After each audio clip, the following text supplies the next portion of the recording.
Galera, eu tenho uma discussão importante para fazer com vocês aqui. Tu vê, né, cara? Quando eu vou olhar com olhos um pouco mais críticos a minha história na física, eu percebo que em fases da minha vida, eu achava que eu era bom em física, porque eu fazia os exercícios, me virava bem, mas eu não tive uma educação formal assim em física, sabe? Meus professores, eles não foram clássicos do ensino médio. Então eu percebo que era muito no macete, muito nas coxas, como diz o outro, né? Eu queria que tu prestasse atenção agora numa passagem importante aqui, porque o que eu vou te falar, raramente a gente tem tempo de discutir calmamente num curso de física. E a tua postura lá foi tão direta nesse ponto, tão direta que eu nem sei se dá para dizer que aquelas equações são todas honestas. Tem lá na página, um pouco antes aqui, tem teoremas de energia aqui para vocês, né? Olha isso. Na página 21, eu queria bater um papo com vocês sobre a página 21 do material de vocês. Eu queria discutir uns detalhes naquilo ali com vocês. Olha só. Se tu sabe identificar energia cinética, se tu sabe identificar energia potencial gravitacional e potencial elástica, se tu entende a ideia da conservação de energia, a maioria dos problemas tu vai matar escrevendo que energia mecânica inicial é igual a energia mecânica final. E pronto. Se o sistema não for conservativo, né, essa ideia serve para sistemas conservativos. Sistemas conservativos são aqueles onde só atuam forças conservativas. E como o nome já diz, a energia se conserva. Porém, na prática, gente, existem sistemas dissipativos, ou seja, sistemas que há perda de energia. Sistemas dissipativos. Nesses sistemas dissipativos, a energia mecânica inicial não vai ser igual à energia mecânica final. Isso não vai acontecer porque está havendo perda. Só que se eu souber de quanto é essa perda, eu incluo essa perda na minha conta e acabou. A energia mecânica inicial menos o que eu perdi é igual à energia mecânica final.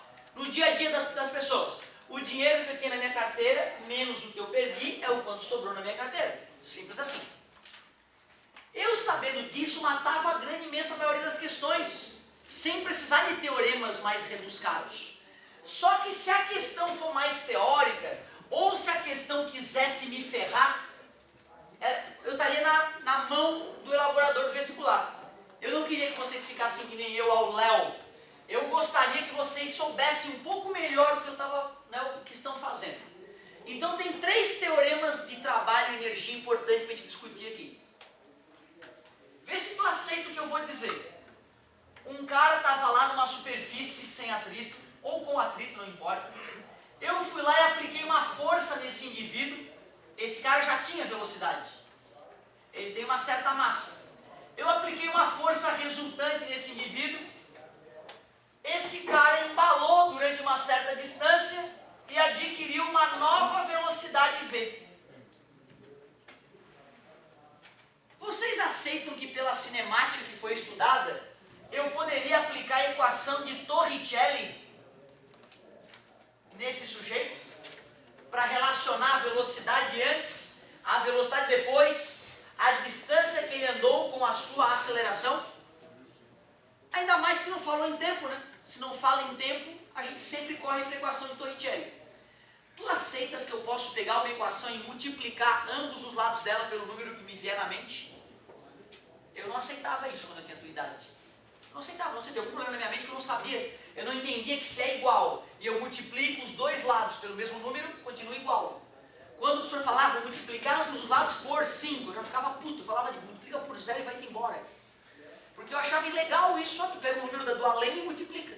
Como assim? Por que é 5 e não 1000? Né? Então isso me incomodava. Eu fico feliz de ver que a maioria aceita essa ideia. Então tu vê, ó, eu vou multiplicar o lado esquerdo da equação por m sobre 2. Posso, não posso? E vou multiplicar o lado direito todo por m sobre 2 também. Tu aceitas, pelo que eu vi, tu aceitas que isso não é desonesto. Multipliquei tenho por m sobre 2.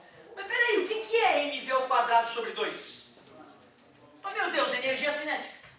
E como é a velocidade final, isto é a energia cinética final. mv0 ao quadrado sobre 2. Energia cinética inicial. Hoje nós já usamos força resultante igual a massa vezes aceleração. E aqui eu tenho massa e aceleração. Posso trocar massa e aceleração por força resultante? Posso. Força resultante vezes ΔD. E peraí, toda a ideia de energia não veio da fórmula do trabalho de uma força? Cheguei a te apresentar essa ideia do trabalho de uma força? Força vezes distância é trabalho. E aqui eu tenho força vezes distância. Só que não é uma força qualquer, é a força resultante. Então isso só pode indicar o trabalho da força. Energia cinética final é igual a energia cinética inicial mais o trabalho da força resultante. Deixa eu ver se faz sentido. O cara já tinha energia cinética. Eu apliquei uma força durante uma certa distância, o que entregou o trabalho, entregou mais energia. Quanta energia o cara vai ficar no final? Vai ser o que ele já tinha, mais o que ele ganhou, né? Porra, como é óbvio isso.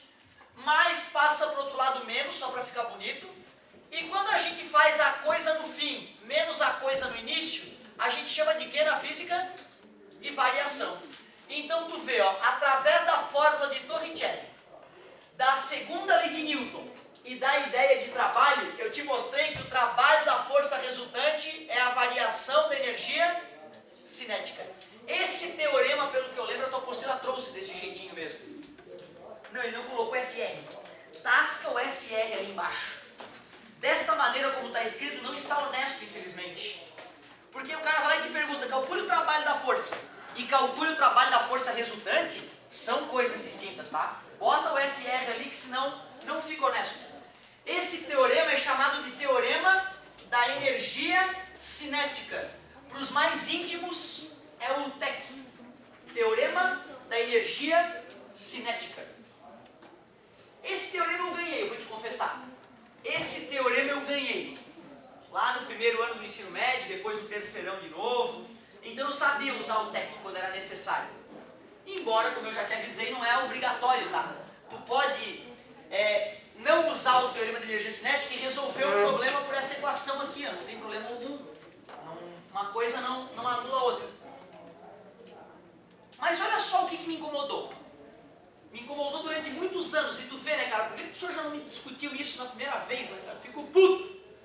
Olha só. O cara tá lá um cara com uma massa, tá numa certa altura. H0. Aí esse cara foi deslocado de algum motivo, que eu não sei como. Esse cara foi parar num novo lugar, numa nova posição. Numa altura H. Com certeza a força-peso atuou, né, nesse deslocamento aí. Ela deve ter realizado algum trabalho, né? Se fosse na horizontal, não teria trabalho da força-peso. E quando o ângulo entre deslocamento e força fazem 90 graus, cosseno de 90 é zero, né? Aí não tem trabalho. Mas nesse caso, como o cara desceu, então uma parcela do deslocamento foi para baixo, a força-peso foi para baixo, então deve ter tido trabalho da força-peso. Eu queria uma maneira de calcular o trabalho da força-peso usando só a ideia de energia. Que tipo de energia será que está relacionada com o trabalho da força-peso? Sim, inclusive, para a gente deduzir a fórmula da energia potencial gravitacional, a gente calculou o trabalho da força-peso. É daí que vem mgh. É peso, m vezes g, peso vezes h, altura. Só que tem um detalhe. Será que é correto eu dizer que o trabalho da força-peso foi a variação da energia potencial gravitacional? Por que não? Tu aceita que ele perdeu energia potencial gravitacional? Tu aceita que a energia potencial gravitacional final é menor do que a inicial? E o que é variação? Não é energia potencial gravitacional final menos a inicial? Se eu faço isso nessa situação, dá um resultado negativo, né? Só que o trabalho do peso na descida tem que ser positivo. Então tu vê, existe um descompasso entre o resultado do lado esquerdo, que tem que ser positivo, e o resultado do lado direito, que insiste em dar negativo. Mas se o problema é um sinal, eu vou lá e boto o sinal eu. Então tu vê, se te perguntarem o trabalho da força peso ou o trabalho da força elástica, que são exemplos de forças conservativas, não adianta fazer energia final menos energia inicial e achar que tá bom. Tu tens que entender que quando te pedirem o trabalho das forças conservativas, a variação da energia vai dar com o sinal trocado do trabalho. Isso é um perigo.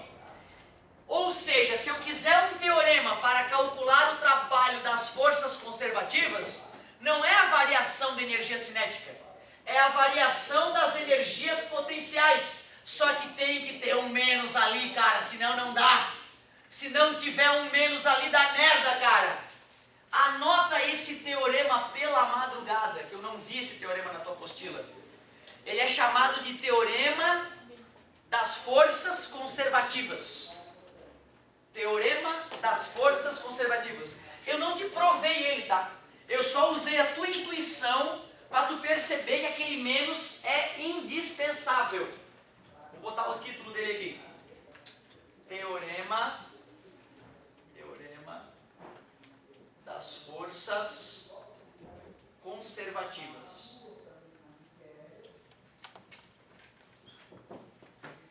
E aí, para finalizar a nossa discussão de teorema, e depois vai ter que se preocupar com a aplicação prática disso mesmo, tu vê, cara, eu não estou te falando que tu é obrigado a saber disso, entendeu? Para poder ir super bem. O ideal é que tu lembre desse detalhe. Um pouco de bom senso exclui a necessidade de trabalhar com esse teorema tosco. Mas se tu quiser o teorema correto, ele se escreve assim. A tua apostila, ela não escreveu os teoremas de energia, tá? Ela escreveu outra coisa, ela te mostrou como é que se calcula o trabalho de uma força específica. Então eu não vou ficar magoado com o sujeito que escreveu aquilo, porque na verdade ele pensou em ser prático, em deixar mais fácil. Só que nem sempre o mais fácil é o correto. Para que eu durma hoje, eu preciso te falar a verdade. Olha só. O que é força resultante? Não é a soma de todas as forças? Tu aceita que se eu tiver várias forças atuando no objeto, parte delas pode ser conservativa e parte delas pode ser dissipativa, ou seja, não conservativa. Se eu te falo em força resultante, tu tens que aceitar que pode ter dentro dessas resultantes forças que são conservativas e forças que não são. Quer dizer, meu amigo, que se eu te peço o trabalho da força resultante, tu poderias calcular o trabalho das forças conservativas e somar com o trabalho das forças não conservativas. Se a resultante é a soma de todas, o trabalho da resultante é o trabalho de uma parcela delas mais o trabalho da outra parcela delas. Aceitável, né, pela conservação de energia. Eu já tenho o teorema para calcular o trabalho da força resultante, né? É a variação da energia cinética. Tá bom. Se me perguntarem o trabalho da força conservativa, como por exemplo peso e força elástica, esse teorema me complicava a vida porque aquele menos, eu demorei a enxergar aquele menos, não sei porquê. Só que agora eu quero um teorema para o trabalho das forças não conservativas. Mas passa para o outro lado, é só pegar o trabalho da força resultante, que são todas, e subtrair o trabalho das forças conservativas. Claro que se eu fizer essa subtração, só vai sobrar o trabalho das forças não conservativas. Me dá um exemplo de força não conservativa. O atrito. Não conserva energia, né? Ele dissipa energia. O atrito. Qualquer força pode acabar sendo uma força não conservativa. Por incrível que pareça, até o peso na faculdade pode se transformar em não conservativo, mas não no ensino médio. Fiquem tranquilos. Como é que calcula o trabalho da força resultante? Variação da energia cinética. Menos. E como é que se calcula o trabalho das forças conservativas? Menos a variação da energia potencial. Menos. O trabalho das forças não conservativas é a variação da energia cinética, e menos com menos, mais a variação da energia potencial. Para ficar bonito, já que energia mecânica é a soma da cinética e da potencial, nós podemos dizer que o trabalho das forças não conservativas é a variação da energia mecânica. Na verdade, pessoal, esse teorema é isso aqui disfarçado, né, meu querido? Vou te provar. Menos as perdas é a energia mecânica final, menos a energia mecânica inicial.